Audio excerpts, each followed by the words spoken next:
안녕하세요. 즐거운 5월입니다.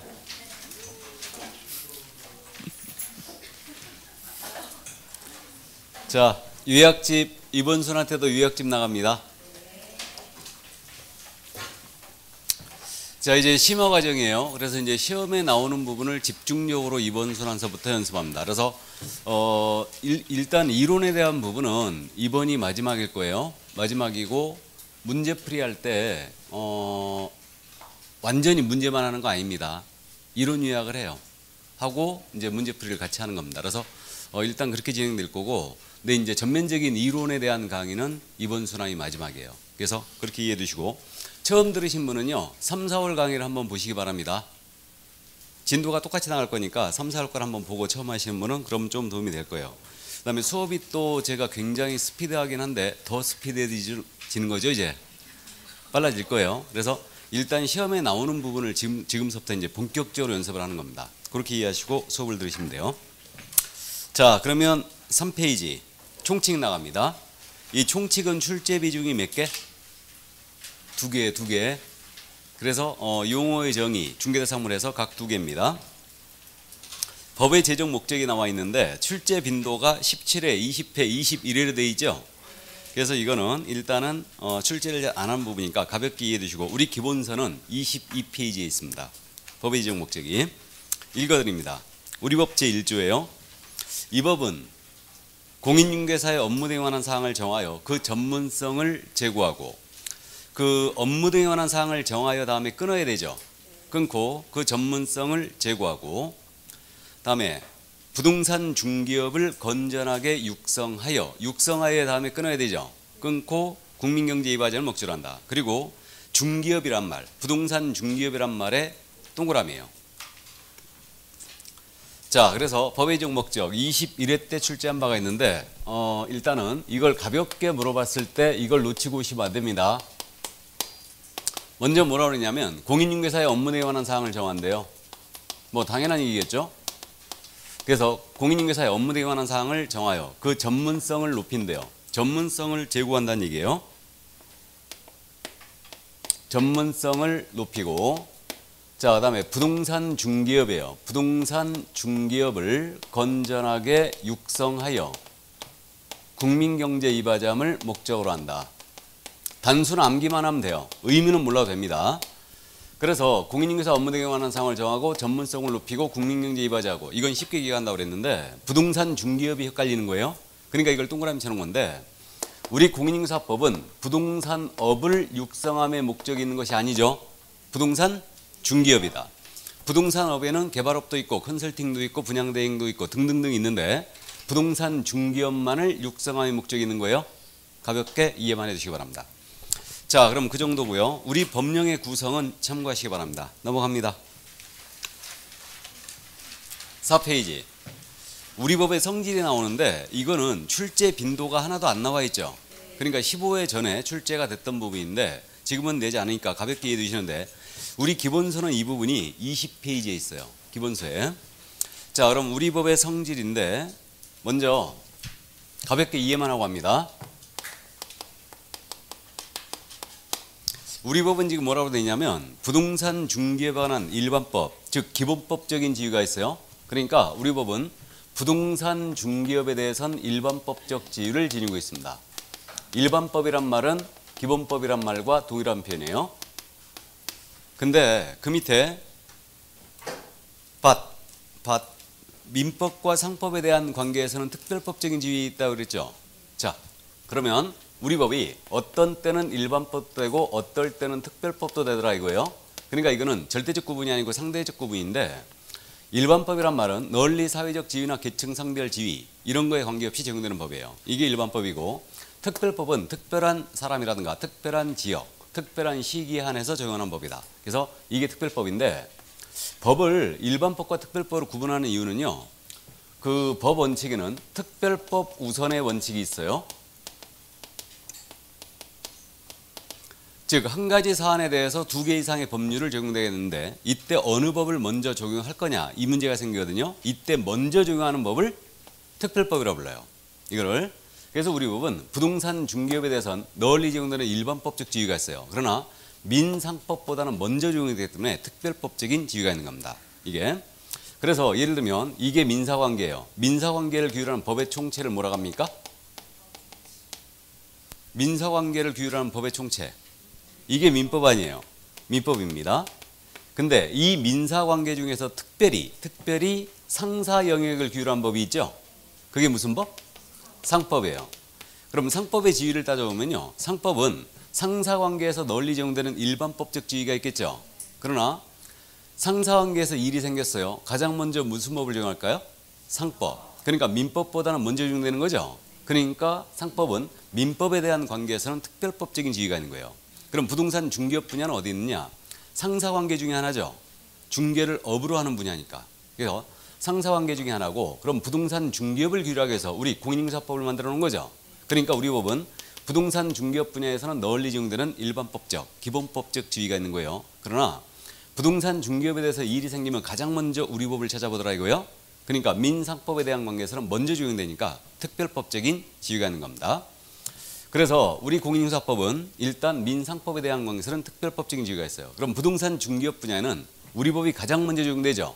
우리 법에 규정이 없어요. 무슨 법을 찾아봐야 돼요? 상법. 상법에도 규정이 없으면 민법. 그래서 부동산 중개업 분야의 법 적용 순위는 이렇게 되는 겁니다. 그럼 우리 법에 대한 특별법은 없느냐? 자, 우리 이제 일순환 하신 분은 들어봤는데 우리는 중개업을 하고자 할 때는 등록이라는 걸 해야 되죠. 등록을 해야 되는데 지역노 협동조합이 있습니다. 지역노 협동조합은 등록을 해야 하네요?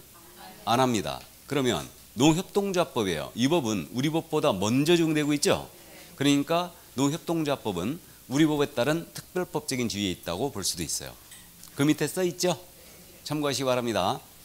자, 그럼 이 정도 이해하시고요. 그 다음에 우리 법은 또 중간법적인 지위가 있대요. 자, 그러면 법을 전통적으로 학자들은요, 또 공법과 사법으로 구분해 왔어요. 자, 이렇게 구분해 왔는데 사법은 개인 간의 생활관계를 규율하는 법의 총체를 사법이라 불러요. 대표적인 사법이 뭐겠습니까? 민법이죠. 개인 간의 생활관계를 규율하는 법의 총체. 이게 바로 이제 사법입니다. 그럼 국가와 국민 간의 관계를 규율하는 법의 총체. 이걸 뭐라고 해요? 공법이라고 해요. 이게. 그래서 공법은 주로 명령적 체계를 취하고 있고요. 수직적 관계를 규율하고 있습니다. 대표적인 공법이 뭘 것 같아요? 국계법. 좋아요. 국토의 경미 이용하는 법률 얘기하는 거죠. 그래서 대표적인 공법이에요. 그 다음에 형법도 있겠죠. 이런 것들이 이제 공법입니다. 그럼 우리 법이 사법적 영역이 있느냐 공법적 영역이 있느냐 바로 이 문제예요. 이게 이 문제인데 우리 법은 어디 있다는 얘기냐 하면 중간에 있다는 얘기죠. 공법도 아닌 사법도 아닌 중간적인 색채를 띠는 법이다. 그래서 이제 중간법이라고 부르고 있고요. 이 중간법이란 말은 혼합법이란 말과 같은 표현이에요. 공법적 규정과 사법적 규정이 혼합되어 있다 해서 혼합법이란 말이 같은 말입니다. 그 다음에 민법학자들은 쓸데없이 어려운 말 쓰기 좋아하죠. 이 중간법을 민법학자들은 뭐라고 그러냐면 이거를 사회법이라고 불러요. 그래서 이거 다 같은 표현이에요. 그래서 이게 지금 전통적으로 법을 사법과 공법으로 구분해 왔었는데 제3의 영역인 혼합법이 탄생한 거예요. 사회법이. 그래서 이제 생각을 해보면 우리 공인중개사법은 말이에요. 개업 공인중개사와 중개 의뢰인 간의 관계를 규율했죠. 그럼 원래는 어디 있었어요? 사법영역에 있었습니까? 공법영역에 있었습니까? 사법영역에. 근데 사법영역에 있던 우리 법이요. 국가와 사회가 발전하면서 이 개공이 의뢰인의 등을 너무 많이 친 거 아니에요. 그러니까 그 우월적 지위를 지닌 자에 대해서 규제를 하게 됩니다. 그래갖고 우리 법이 원래 사법영역에 있었는데 규제 규정이 쫙 들어온 거예요. 그럼 이 규제하는 규정들은 공법적 색채를 띤 규정이죠. 그래서 이게 점점 어디로 옮겨가느냐? 공법적 영역으로 옮겨가고 있어요. 그래서 현대법들은 대부분 사법의 공법화 현상을 일으키고 있어요. 이걸 학자들은 뭐라고 부른다고요? 사회법이라고 부르고 있어요. 그래서 우리 법은 정확하게 얘기하면 공법적 색채가 아주 강한 사법이라고 볼 수 있어요. 이걸 학자들은 혼합법, 중간법, 사회법이라고 부르고 있습니다. 현대법들은 대부분 그 우월적 지위를 지닌 자에 대해서 규제를 하고 있는데 이게 바로 이제 그러한 현상 중에 하나입니다. 우리 법도 그러한 색채를 띠고 있다는 얘기예요. 참고하시기 바랍니다. 그래서 일순환 해보신 분은 아시지만은 우리가 무슨 부동산 중개업을 육성합니까? 어떻게 하면 우리 개공을 올가맬까 하고 고민하는 법이죠. 그러니까 어떻게 하면 사기를 못 당하게 할까, 안 당하게 할까, 그렇게 이제 고민하고 있는 법이에요. 어쨌든 공법적 자체가 아주 강한 법입니다. 자, 그다음에 이제 동그라미 3번에는 우리 법은 국내 부동산에 대해 적용하죠. 그러니까 국내법적인 색채가 있고 개인의 권리 의무에 대한 실체를 규정했어요. 그러니까 실체법적인 성격이 있습니다. 참고하시기 바랍니다. 자, 그다음에 그 밑에 중개업의 연역이 있죠. 이건 참고입니다. 넘어갑니다. 제가 참고라고 하는 부분은 여러분들도 볼 필요가 있다 없다? 없다는 얘기예요. 시간이 남아갖고 아주 미치겠다는 분은 읽어보시면 돼요. 그래서 어쨌든 참고하시기 바랍니다. 자, 그럼 이제 본론으로 가서 용어의 정의로 들어갑니다. 여기는 매회 출제라고 돼 있죠. 반드시 용어의 정의를 정리하시기 바랍니다. 우리 기본서는 23쪽에 있어요. 용어의 정의가. 앞으로 이 용어들이 나오면 이 의미로 쓰겠다 이건데 우리는 시험에 이걸 무조건 내기 때문에 꼭 암기를 해야 됩니다. 그래서 6가지 용어의 정의를 정확하게 암기할 것. 그래서 문제 유형이 이건 2가지로 정확하게 구분돼요. 하나는 단순형. 단순형이라 하면 무슨 얘기냐면 6가지 용어의 정의가 있거든요. 중개라 하면 중개업이라 하면 개업공사라 하면 이런 식으로 물어보는 거예요. 이게 이제 단순형이고요. 또 하나는 판례 태도를 묻는 게 있어요. 중개업에 관련된 판례. 이런 문제를 내는 게 있는데 2가지 유형으로 구분돼요. 근데 최근 시험에서요. 경향이 약간 바뀌었어요. 이게 단순형도 아닌 판례도 아닌 중간적인 색채를 띤 문제를 내고 있어요. 이걸 파악하고 가야 됩니다. 그래서 오늘 그 부분을 전부 다 이제 연습하고 갈 거예요.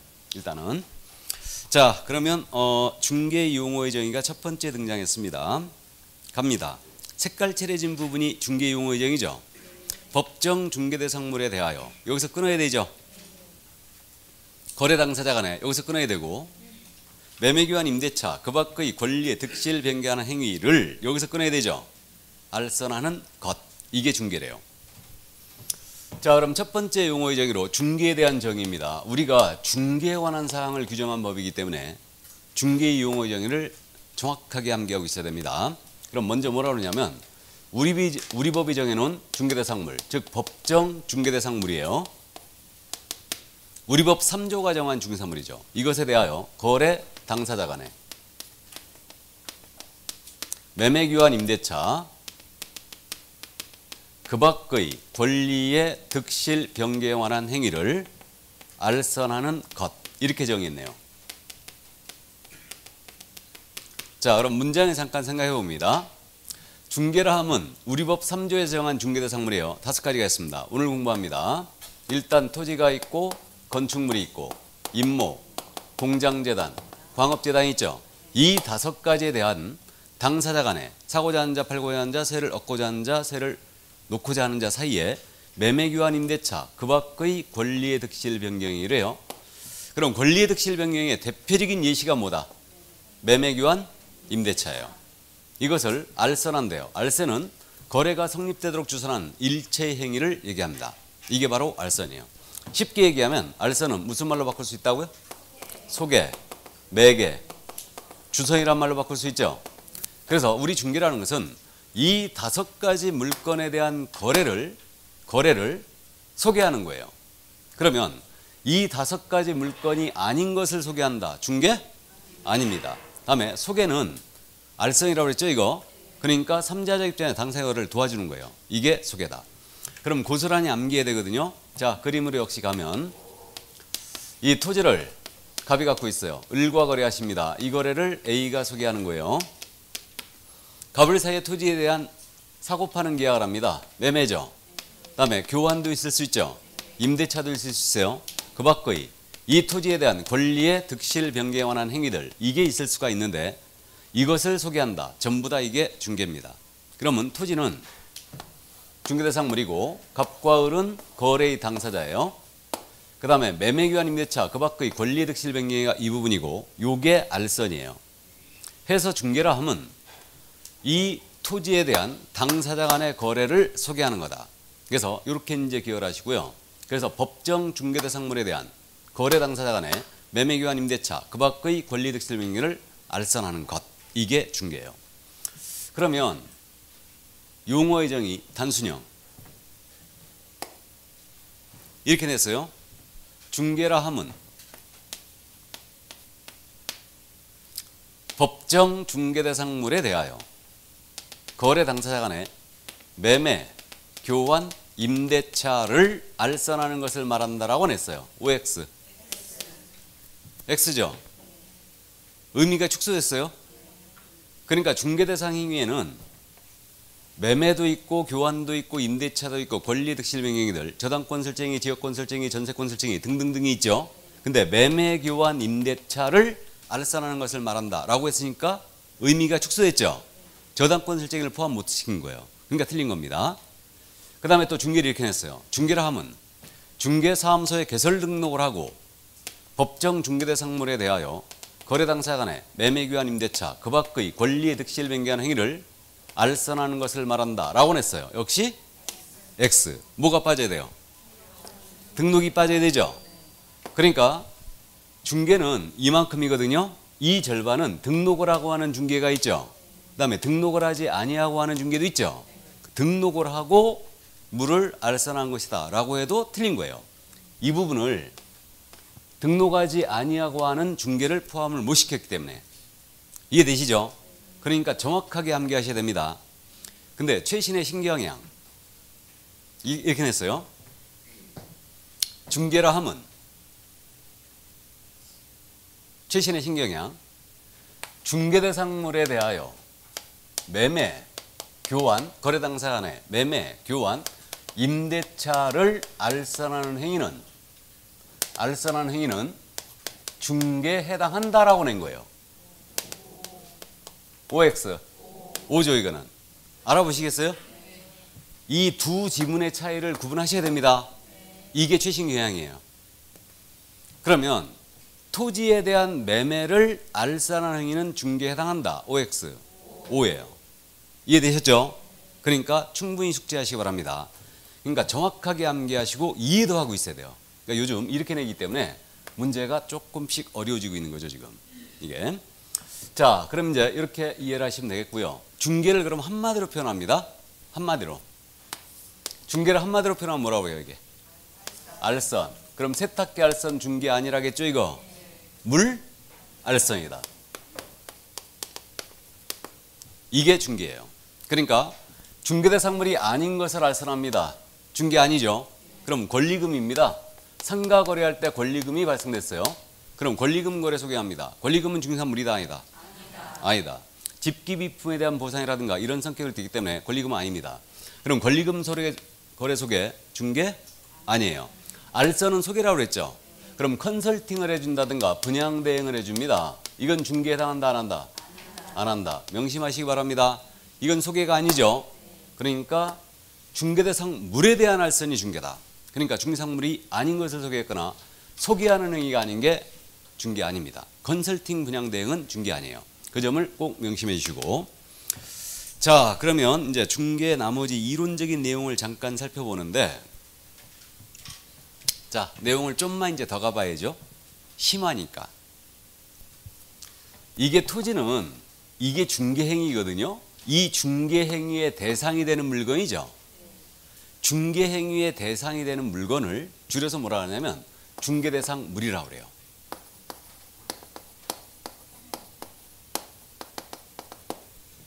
중개대상물이라고 그러고, 여기 매매교환 임대차 그 밖의 권리의 득실 변경하는 행위 있죠. 이것은 중개행위의 대상이 되는 행위죠. 그러니까 이걸 줄여서 중개대상 행위라고 불러요. 이렇게 부르고, 그 다음에 여기 권리들 있죠. 그럼 이 권리들은 중개행위의 대상이 되는 권리죠. 그러니까 이걸 줄여서 중개대상 권리라고 그래요. 이게.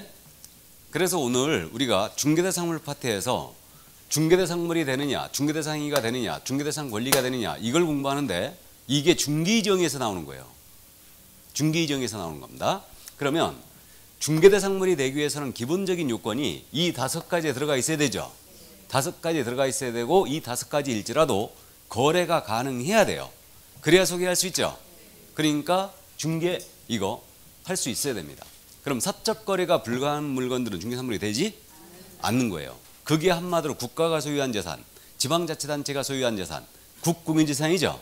이거는 중개사물이 안 되는 겁니다. 그럼 중개대상 행위가 되기 위해서는 요건이 기본적으로 중개할 수 있어야 되죠. 중개 개입이 가능해야 돼요. 그럼 중개 개입이 불가능한 행위들은 중개대상 행위가 되지 않습니다. 그럼 상속 중개할 수 있어요, 없어요?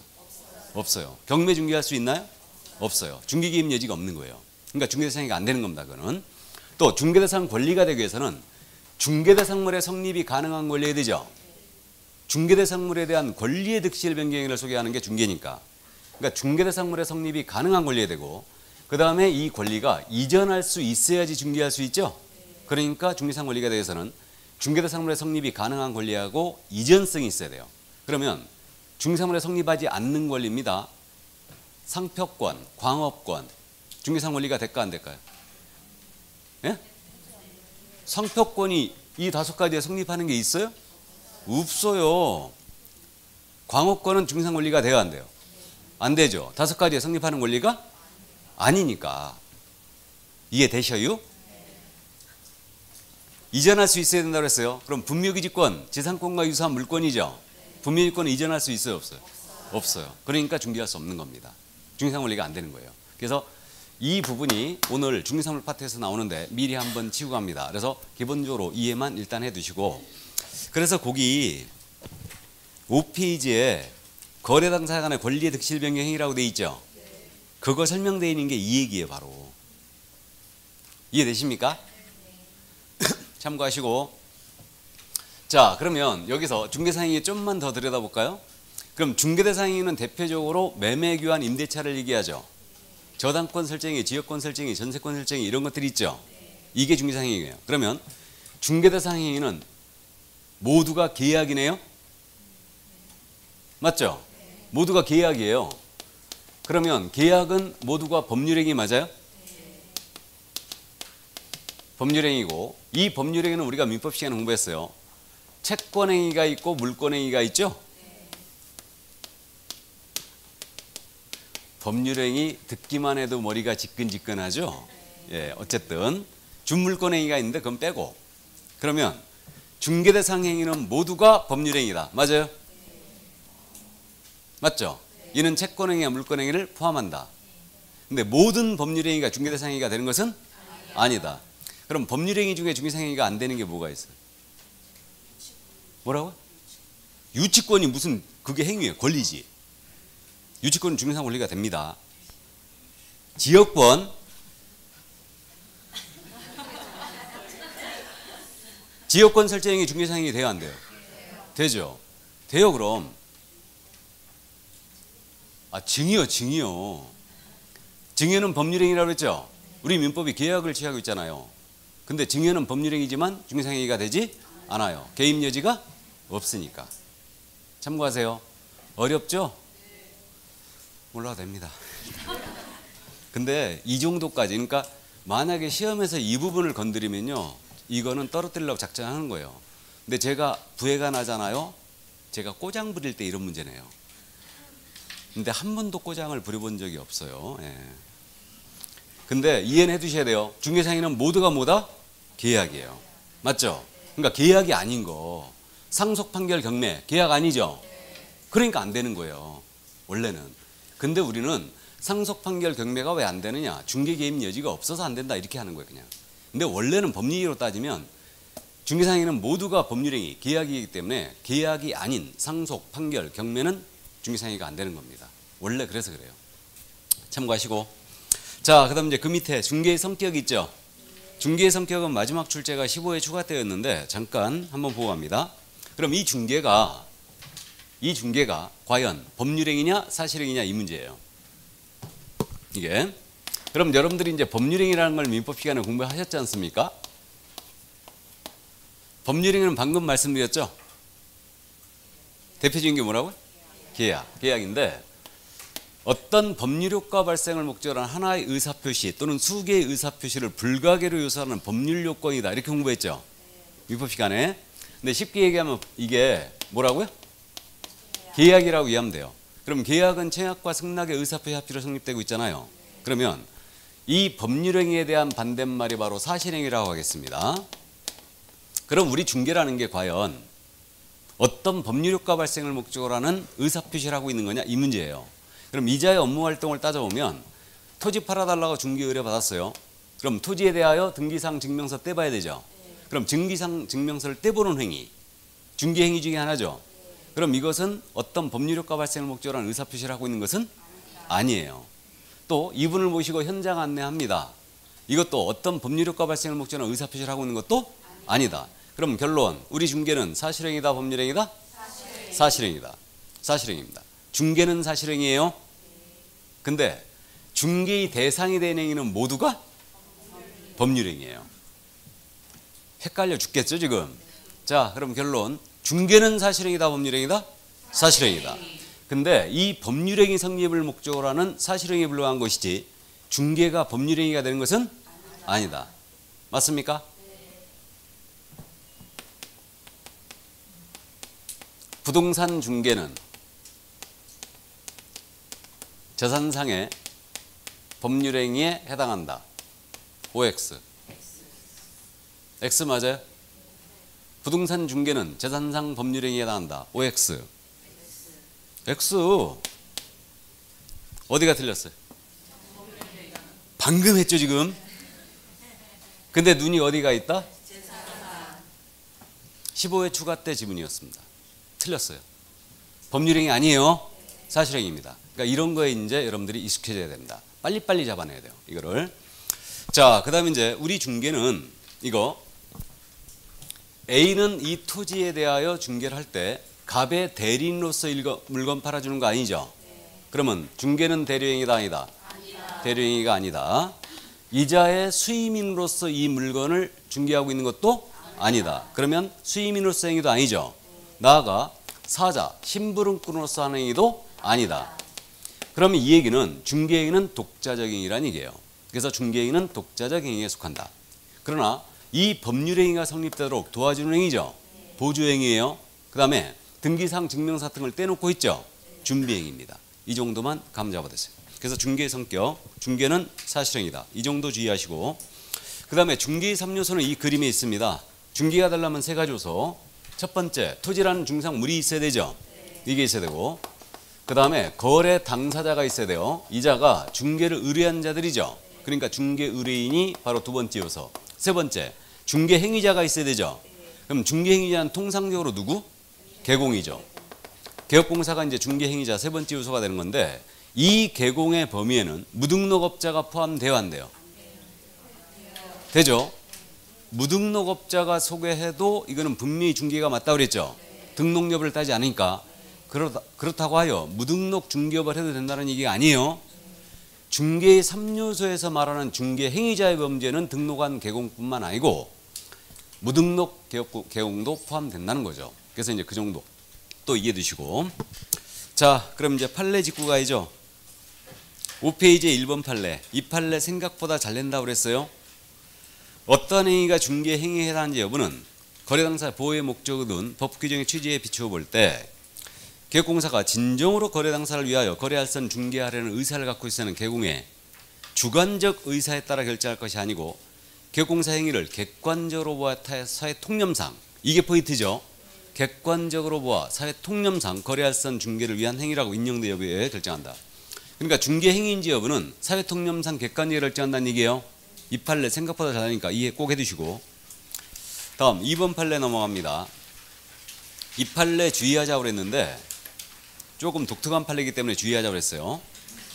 공인인증사역증 등록증을 대여받아 중개사무소로 운영하는 자가 의뢰인과 직접 오피스텔 임대차 계약을 체결한 경우는 중개행위에 해당한다고 볼 수 없다 그랬어요. 이 판례 기억나시죠? 자, 오피스텔 사기 사건이었죠 이거. 그래서 오피스텔이 있는데 개업공사 A의 중개사무소였죠. 근데 실질적으로 이 사무소 운영을 누가 했느냐? 바로 갑이 했어요.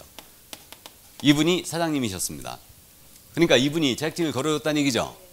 근데 이 A가 이 사무소에 출근을 안 했습니다. 그러면 자격증을 거신 분이 출근 안 하면 이건 뚝 떨어지는 대여라고 그랬죠. 그러면 자격증 등록증을 갑이 대여받아 사무소를 운영하고 있는 거예요. 어느 날 을이 찾아왔죠. 오피스텔에 세를 넣고자 합니다. 마침 오피스텔이 있었는데 이 오피스텔의 전 소유자가 갑이었어요. 전 소유자가. 그래갖고 옛날 등기사항 증명서 같은 걸 제시했다는 얘기죠. 그래가지고 이자와 임대차 계약을 합니다.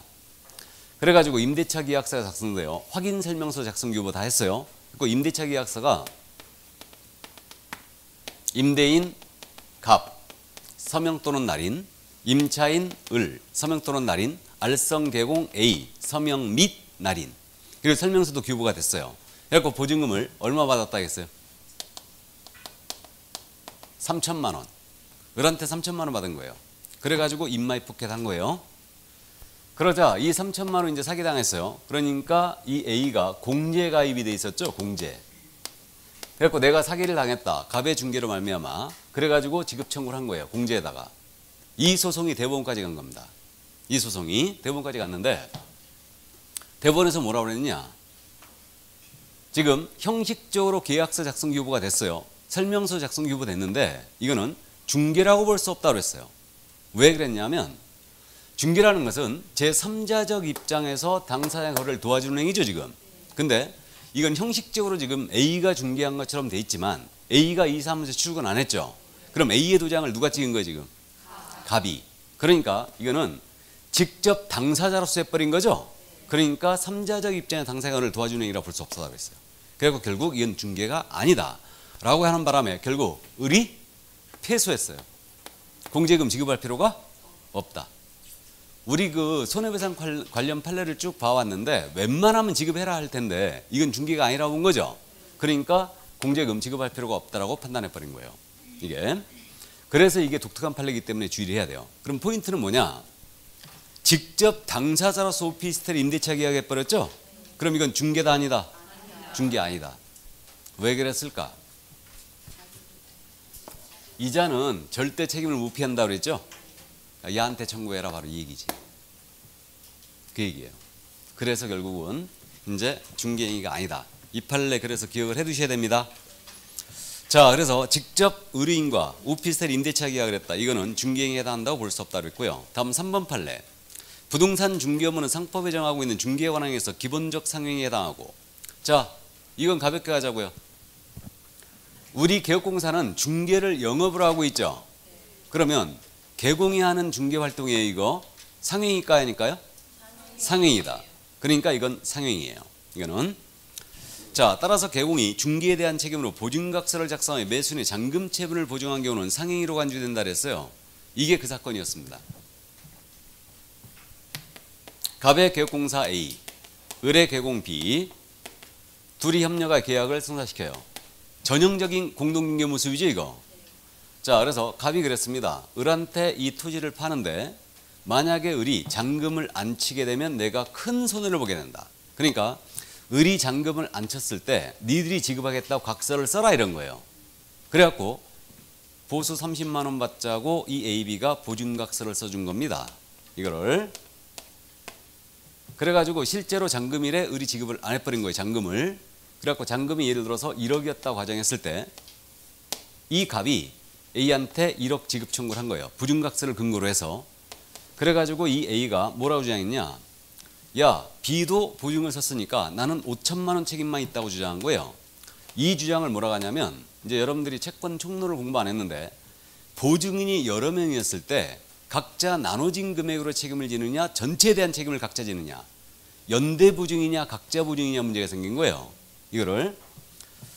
그래갖고 이제 분별의 이익을 주장했다는 얘기죠. 5천만 원만 책임이 있다. 이렇게 주장하자 이 점에 대해 우리 대법원 뭐라고 그러냐. 너는 중개를 영업을 하고 있는 상행이다. 그럼 네가 하는 중개활동은 상행이다. 그리고 이 상행인 중개를 완성하기 위하여 보증각서를 썼으니까 보증각서를 써준 행위도 상행이다 그랬어요. 그럼 이게 뭔 얘기냐면 우리 민법상 보증을 쓰잖아요. 여러 명이 있잖아요.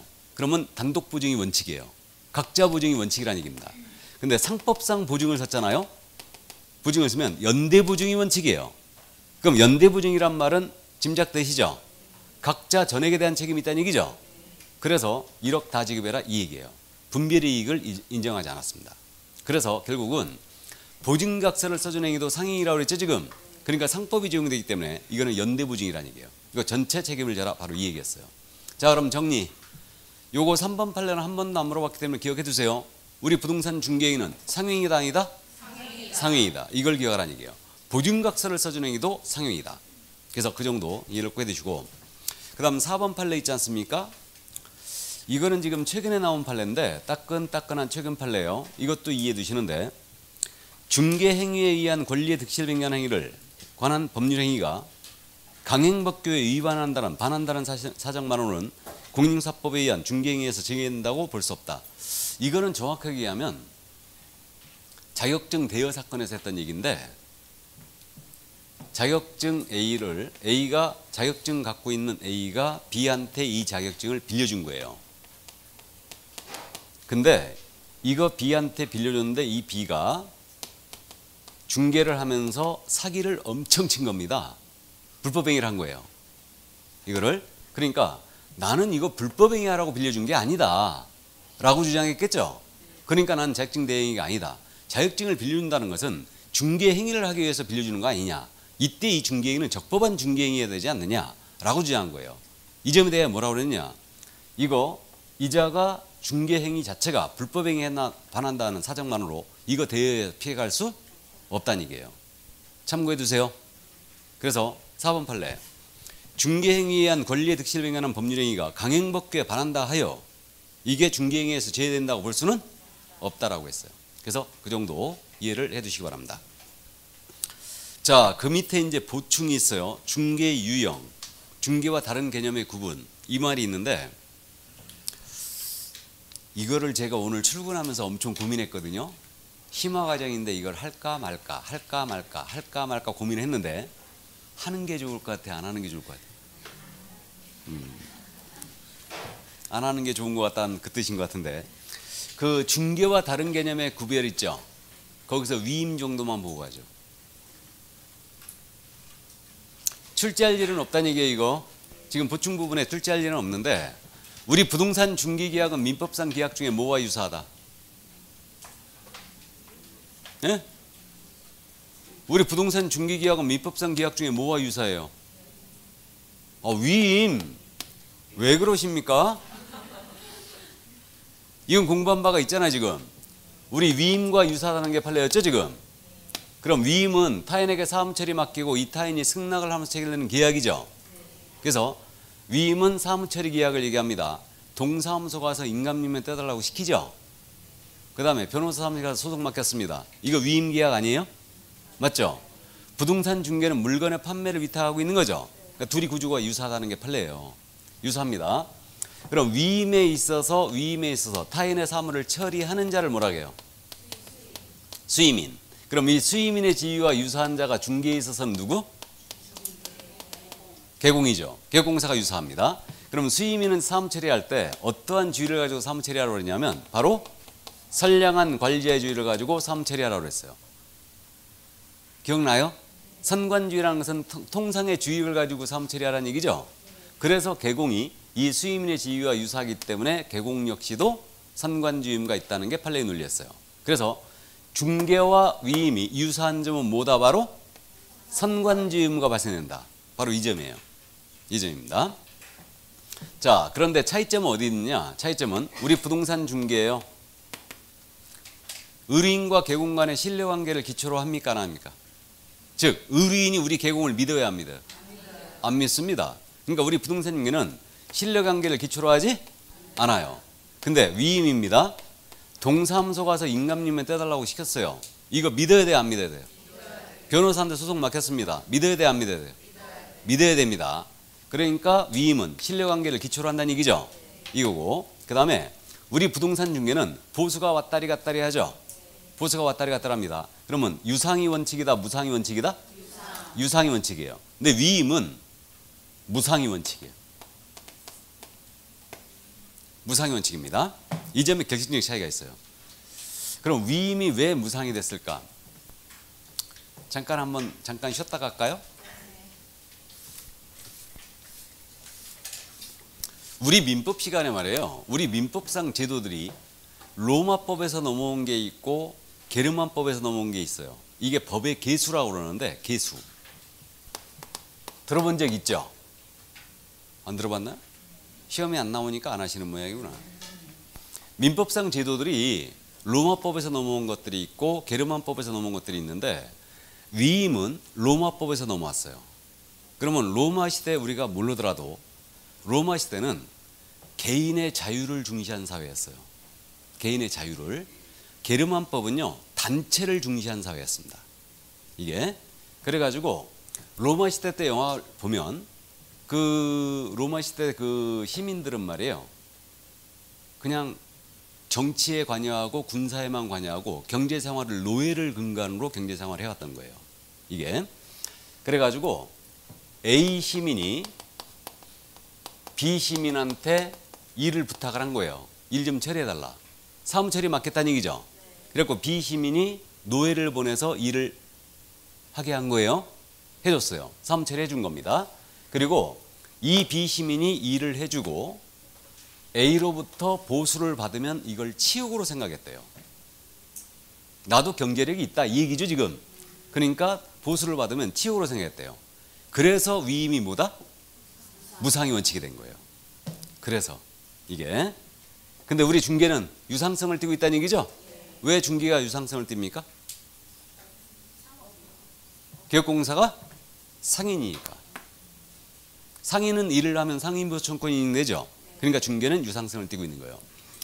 근데 위임이 원래 우리 민법상 무상의 원칙인데 변호사 사무실 가갖고 소송 맡기면서요, 위임이 무상이니까 이거 무상으로 합시다. 그러면 잘못하면 피성년 후견인 돼갖고 나오십니다.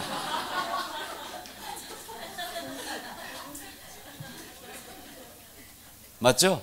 그 점에 차이가 있어요. 또 좀 더 깊이 가볼까요? 중개는 사실행위다, 법률행위다?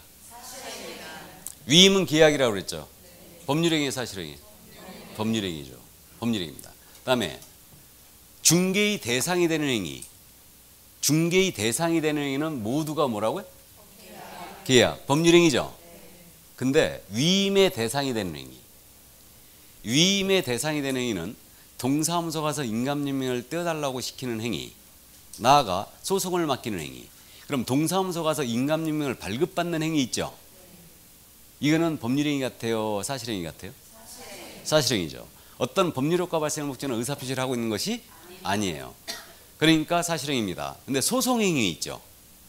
변호사가 법원에 가서 소송행위를 하는 거예요. 이거는 어떤 법률 효과 발생을 목적으로 의사표시를 하고 있는 거예요. 그럼 소송행위는 법률행위예요, 사실행위예요? 법률행위죠. 그럼 이렇게 되네요. 위임은 법률행위예요. 위임 자체는. 맞아요?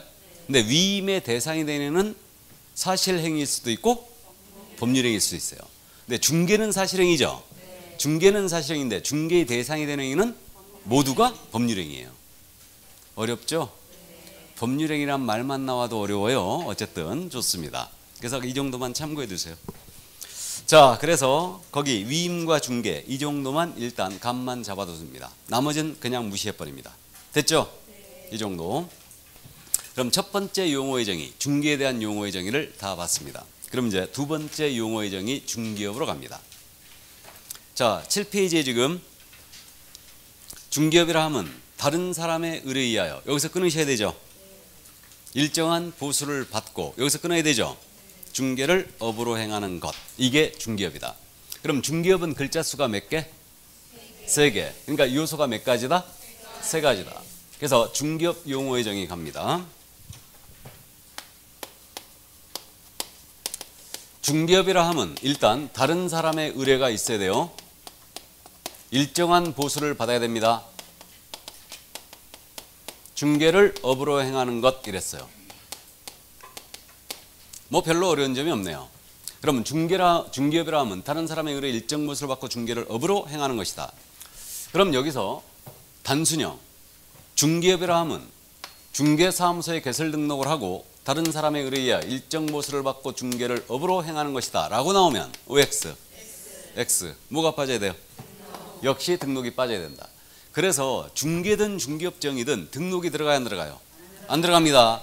그러니까 무등록 중개업자의 중개행위도 중개업에 해당될 수 있다는 얘기죠. 이게 그 점을 주의해야 됩니다. 그러니까 중개업이 이만큼인데 절반은 등록을 하고 하는 중개업이 있죠.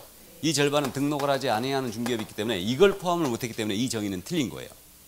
이해하셨죠? 그러니까 정확하게 암기해 주시고, 그럼 다른 사람의 의뢰라는 것은 갑을 쌍방의 의뢰뿐만 아니고 일방의 의뢰를 포함하고 있죠. 일방의 의뢰를 포함한다. 그럼 일방으로부터만 의뢰받아 중개를 업으려도 중개업이 되는 거 맞아요? 다음, 일정 보수는 반드시 받아야 됩니다. 그러니까 보수가 반드시 있어야지만 중개업이 되지. 그러면 무료 중개행위예요. 이건 무료 중개행위는 중개업이 된다 안 된다? 절대 안 된다. 이 점 꼭 명심하시고. 그러면 보수를 받아야 된다 그랬으니까 보수를 받을 것을 약속하거나 요구까지만 했어요. 이건 보수 받은 거 아니죠 아직? 약속 요구까지만 했습니다. 이건 중개업이 된다 안 된다? 절대 안 된다. 이 점 꼭 기억을 해 두시고요. 이게 그 다음에 중개를 업으로 해야 된다고 그랬어요. 그럼 업이라는 건 뭐냐면 계속 반복성이 있어야 돼요. 불특정 다수를 상대로 해야 되죠. 그 다음에 영리성도 있어야 됩니다. 그래야 업이 되는데 보수를 받게 되면 영리성은 일단 추정이 됩니다. 그럼 계속 반복성이 있어야 되니까 우연한 기회에 한 번 정도 소개했습니다. 그리고 보수를 받았습니다. 중개업이 된다 안 된다? 절대 중개업이 될 수 없다. 우연한 기회에 한 번은. 그 다음에 불특정 다수를 상대로 해야 돼요. 그 다음에 영리성도 있어야 됩니다. 이렇게 됩니다. 그래서 중개업이냐 아니냐 문제는 일단은 다른 사람의 의뢰 일정 보수를 받고 중개를 업으로 행하는 것. 이렇게 이제 기억을 해 두시는데 최신 경향. 토지의 매매를 계속 반복성을 띠면서 보수를 받고 하면 이는 중개업에 해당한다. 맞아요? 해당하죠? 예, 그래서 이제 그 점 이해를 일단 해주시고 이게 최신 신경향이에요. 자, 근데 중개업이 되느냐 안 되느냐가 훨씬 중요해요. 왜 그러냐면 다음 주에 우리가 공부하는데 우리 법 9조 1항 조문이죠. 중개업을 하고자 할 때는 이 법에 따른 중개사무소의 개설 등록을 하여야 한다 그랬죠. 이게 다음 주에 공부하는 내용이에요. 그러니까 우리는 중개업을 하고자 할 때는 등록을 해야 됩니다. 그럼 등록을 하지 않냐고 중개업을 하고 무등록 중개업으로 처벌했다는 얘기죠. 그럼 중개업이 아니라면 등록할 필요도 없어요. 그 다음에 중개업에 대한 대가, 중개에 대한 대가를 우리는 중개보수라고 그러죠. 그러면 중개보수는 우리 법이 아주 엄격히 규제합니다. 우리는 한 푼이라도 더 받게 되면 몇 년 징역 갑니까? 1-1이죠. 3년 아닙니다. 그래서 1-1로 처벌한다. 그러니까 중개보수 규정은 중개나 중개업에 해당돼야 되죠. 그럼 중개나 중개업이 아니라면 중개보수 규정이 적용이 없어요. 그러면 보수 초과로 처벌될 일도 없는 겁니다. 그러니까 중개업이 되느냐 안 되느냐가 중요하다는 얘기죠. 그래서 중개업은 이 중개를 계속 반복성을 띠면서 보수받고 했어요. 그럼 이꼬로 이게 뭐다? 이게 중개업이에요. 그럼 처음부터 중개에 해당돼야지만 중개업이 될 여지가 있고 처음부터 중개에 해당이 안 된다면 중개업도 안 되는 거죠. 그럼 이 중개를 한마디로 표현하면 뭐라고요? 알선이다. 그러면 중개가 아닌 것은 중개업이 될 여지가 없는 거예요. 따라서 권리금 거래 소개를 계속 반복적으로 보수받고 하고 다녔어요. 중개업이 된다 안 된다? 절대 안 된다. 또 토지에 대한 컨설팅이나 분양 대행을 합니다. 이건 소개 아니라고 그랬죠. 그럼 중개가 아니니 이걸 계속 반복적으로 보수받고 했어요. 그래도 이건 중개업이 될 수가 없어요. 그러나 컨설팅이나 분양 대행에 부수하여 토지 매매의 알선을 업으로 했습니다. 그럼 이건 중개업이 된다 안 된다? 중개업이 되는 거죠. 그래서 부수적으로 하더라도 중개업이 되는 겁니다. 그럼 만약에 부수적으로 하는데 중개업을 하는데 등록을 안 하고 했다. 무등록 중개업이 되는 거죠. 그러면 이 부수적으로 하는 행위도 중개보수 규정이 적용이 되겠네요. 맞죠? 컨설팅 자체는 아니에요. 근데 이것에 부수하여 토지 매매 알선을 업으로 했다. 중개업이 되는 겁니다. 이해하죠? 그래서 이 점 여기까지 꼭 이해를 해 두시고요. 자, 그러면 중개업에 대한 내용 다 봤네요. 그럼 7페이지에 그 핵심에 써 있는 내용 다 설명드린 거죠. 중개를 계속 반복적으로 보수받고 하다 보면 중개업이 된다 하겠고 2번은 보수를 받지 아니한 알선행위입니다. 무료 중개행위는 중개는 해당이 되지만 중개업은 될 수가 없는 거죠. 그 다음에 3번은 중개대상물에 대한 일회성 알선을 했어요. 그러면 이건 중개는 맞죠. 근데 중개업은 안 되는 거죠. 그 다음에 중개와 중개업은 등록 유무를 따진다 안 따진다? 안 따진다. 불문이고요. 따라서 무등록 중개업자의 중개행위도 중개업이 될 수 있다. 그 정도 넘어갑니다. 이 판례 별표 해놔야 되죠. 8페이지 여기 있는 판례들을 엄청 잘못 씁니다. 꼭 기억을 해두세요. 최근에 우리 용어의 정의 문제가 판례를 계속 쉬고 있어요 지금. 그래서 28회, 29회, 30회 판례를 계속 쉬었기 때문에 주의를 꼭 해두는데 판례를 내는 게 차라리 여러분들이 쉬워요. 이 부분. 그래서 꼭 정리해 주시는데 1번 판례 우리가 쉽게 알아봅니다. 알선 중개를 업으로 했는지 여부는 알선 중개행의 반복 계속성, 영업성 등의 유무와 그 행위의 목적이나 규모, 횟수, 기간, 태양 등 여러 사정을 종합적으로 고려하여 사회 통념에 따라 판단한다. 그러니까 중개냐 중개업이냐 되느냐 여부는 사회 통념에 따라 판단한다는 얘기죠. 그 태양이란 말은 모습이란 말이죠. 2번 갑니다. 우인왕교의 단 1회 건물 전세계약의 중개라고 보수를 받은 사실만으로는 알선 중개를 업으로 한 것이라 볼 수 없다. 우인왕교의 1회 중개업이 아니죠. 금방 알아봤고 3번 권리금을 수수하러 중개한 것은 중개행에 해당하지 아니하고 알아보시겠죠. 중개보수 한도 역시 이러한 거래상 중개행위는 적용되지 않습니다. 다음에 4번 부동산 중개행위가 부동산 컨설팅의 부수와 이루어졌다 하여 공사법상 중개업에 해당하지 않는다고 볼 것은 아니다. 부수요로 하더라도 중개업에 해당한다 안 한다? 해당한다는 얘기고 다음 5번 판례 중기정의상 그 밖의 권리에는 저당권 등 담보물권이 포함되고 여기서 끊어야 되죠. 끊어놓고 따라서 부동산에 대한 저당권 설정을 알선함을 업으로 하는 것은 그것이 설령 금전소비대차 계약의 부수와 이루었다 하더라도 중개업에 해당한다. 그럼 부수요로 하더라도 이건 중개업이 된다는 얘기죠. 자, 그럼 먼저 끊어놓은 부분 잠깐 연습하고 합니다. 중기정의에서 그 밖의 권리가 있죠 지금. 그럼 이 그 밖의 권리는 중개 대상 권리라고 그랬죠 지금. 그럼 지문이 이렇게 떴어요. 중개 대상 권리에는 저당권 등 담보물권이 포함된다라고 낸 거예요. 지문을. OX. 중개대상인 권리에는 저당권 등 담보물권이 포함된다라고 냈어요. OX. O예요. 지금 XX 하신 분 왜 그런지 말씀해 보세요. 수정을 해드릴 테니까. 굉장히 중요한 얘기하고 있어요. 우리 이제 나중에 문제풀이 하면서 이 얘기 굉장히 많이 할 텐데 이게 X라고 하시는 분은 왜 그랬냐면요. 담보물권의 종류는 유질저죠. 맞죠? 질권이 일단 빠지죠. 빠집니다. 이거 생각하고 이 질문 틀렸다 하시면 안 돼요. 원칙. 담보물권은 포함한다 안 한다? 포함한다. 단 질권 제외예요. 아셨죠? 이 지문을 틀리게 만들면 어떻게 만드냐면 저당권 등 담보물권 모두를 포함한다라고 내는 거예요. 그럼 OX. 이때는 X예요. 근데 저당권, 유치권 등 담보물권을 포함한다라고 냈잖아요. 맞는 지문이에요. 알아보셔야 됩니다. 그래서 끊어놓은 거예요. 근데 출제자는요. 출제자 입장에서는 이거 누가 태클 들어오면 싫다고 그랬죠. 분명히 누군가 태클 끝까지 걸 거예요. 이거. 야, 담보물권에 질권 포함됐는데 이게 왜 맞았어? 끝까지 태클 걸면 피곤하잖아 지금. 그러니까 확실하게 내버리는 거예요. 중개대상 권리에는 저당권이 포함된다 이렇게 내버리는 거 그냥. 이해되십니까? 그러니까 명쾌하게 내니까 그래도 원칙적인 지문이 뭔지는 꼭 알아두셔야 됩니다. 담보물권 포함되는 거 맞죠? 자, 그 점 이해하시고 그럼 금전소비대차 계약에 부수하여 저당권 설정의 알선을 업으로 했어요. 이건 중개업이라고 했는데 금전소비대차 계약은 돈을 빌리고 빌려주는 관계죠. 그러니까 이분이 은행 출신이었다고 그랬어요. 그래가지고 은행 출신인데 이분이 대출알선을 하고 다니는 거예요. 그럼 순수하게 대출알선은 금전소비대차 계약만 소개한 거죠.